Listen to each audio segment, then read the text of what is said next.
Hi friends welcome to Rena Samayal इनके என்ன சமையல் பார்க்க போறோம்னா கிராமத்து ஸ்டைல் தட்டப்பயிறு நாட்டு காய்கறி குழம்பு தான் பார்க்க போறோம். எளிமையான முறையில் இந்த தட்டப்பயிறு நாட்டு காய்கறி குழம்பு செஞ்சு முடிச்சிரலாம். அந்த சுவையான தட்டப்பயிறு நாட்டு காய்கறி குழம்பு எப்படி செய்யறதுன்னு வாங்க பார்த்துடலாம். தட்டப்பயிறு குழம்பு பண்றதுக்கு முதல்ல 4 டேபிள் ஸ்பூன் எண்ணெய் சேர்த்துடலாம். எண்ணெய் சேர்த்தாச்சு. எண்ணெய் நல்லா சூடாகி வரட்டும். எண்ணெய் சூடாகி வந்துட்டு இதில் 1 டீஸ்பூன் வெந்தயம் சேர்த்துடலாம். வெந்தயம் சேர்த்துட்டு வெந்தயத்தை நல்லா பொரிய விட்டுடலாம்.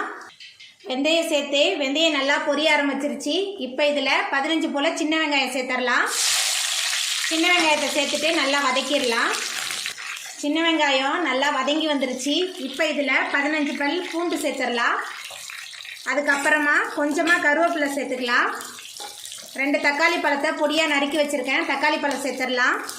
எல்லாத்தையும் சேர்த்துட்டு நல்லா வதக்கிடலாம். வெங்காயம் பூண்டு தக்காளி 3 நல்லா வதங்கி வரணும். நல்லா வதக்கிடலாம். நம்ம சேர்த்த வெங்காயம் பூண்டு தக்காளி 3மே நல்லா வதங்கி வந்துருச்சு. இப்போ இதில் முருங்கைக்காய் கத்திரிக்காய் சேர்த்துக்கலாம். 2 முருங்கைக்காவும் 4 கத்திரிக்காவும் நறுக்கி வச்சுருக்கேன். இப்போ அதை சேர்த்துடலாம். சேர்த்துட்டு இந்த எண்ணெயிலே கொஞ்சம் நேரத்துக்கு நல்லா வதக்கலாம். நம்ம சேர்த்த முருங்கைக்காவும் கத்திரிக்காவும் இந்த எண்ணெயிலே நல்லா வதங்கி வந்துருச்சு. இப்போ இதில் மசாலா தூள்லாம் சேர்த்துடலாம். 1 டீஸ்பூன் மஞ்சத்தூள் சேர்த்துக்கலாம். அதுக்கப்புறமா குழம்பு மிளகாய் தூள் 3 டேபிள் ஸ்பூன் எடுத்து வச்சுருக்கேன். அப்புறமா குழம்புக்கு தேவையான அளவுக்கு உப்பு சேர்த்துக்கலாம். சேர்த்துட்டு திரும்பவும் எண்ணெயிலே வதக்கிடலாம். மசாலா கத்திரிக்காய் எல்லாமே நல்லா கலந்து வதங்கி வந்துருச்சு. இப்போ இதில் நம்ம தட்டைப்பயிரை முதல் நாள் இரவே ஊற வச்சு குக்கரில் 1 விசில் வேக வச்சு எடுத்து வச்சுருந்தேன். இப்போ தட்டைப்பயிரை சேர்த்துடலாம். அதுக்கப்புறமா நெல்லிக்காய் சைஸ் புளியை தண்ணியில் ஊற வச்சு கரைச்சி வச்சுருந்தேன். அந்த புளி தண்ணி சேர்த்துக்கலாம். அதுக்கப்புறமா குழம்புக்கு தேவையான அளவுக்கு தண்ணி சேர்த்துக்கலாம். நம்ம சேர்த்த காய்கறி புளி தண்ணி எல்லாமே நல்லா கலந்து கொதித்து வெந்து வரணும். நல்லா கலந்தாச்சு. இப்போ ஒரு மூடி போட்டு வேக வச்சிடலாம். எல்லாம் கலந்து வெந்து வரட்டும். குழம்பு நல்லா கொதிச்சு காய் அரை வேக்காடு வெந்து வந்துருச்சு.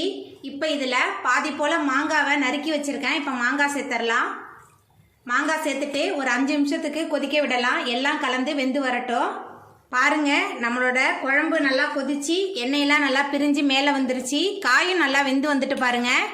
இந்த அளவுக்கு பக்குவமாக இருந்தால் நம்மளோட குழம்பு நல்லா சுவையாக இருக்கும். இப்போ மேலால் கொஞ்சமாக கருவேப்பிலை சேர்த்துடலாம்.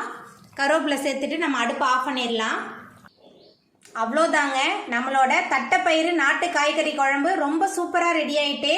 நீங்களும் உங்கள் வீட்டில் இந்த சுவையான தட்டைப்பயிறு நாட்டு காய்கறி குழம்பை செஞ்சு பாருங்கள். இந்த வீடியோ உங்களுக்கு பிடிச்சிருந்தா லைக் பண்ணுங்கள், ஷேர் பண்ணுங்கள், கமெண்ட் பண்ணுங்கள், சப்ஸ்கிரைப் பண்ணுங்கள். அப்படியே பக்கத்தில் உள்ள பெல் பட்டனையும் கிளிக் பண்ணிடுங்க. நன்றி.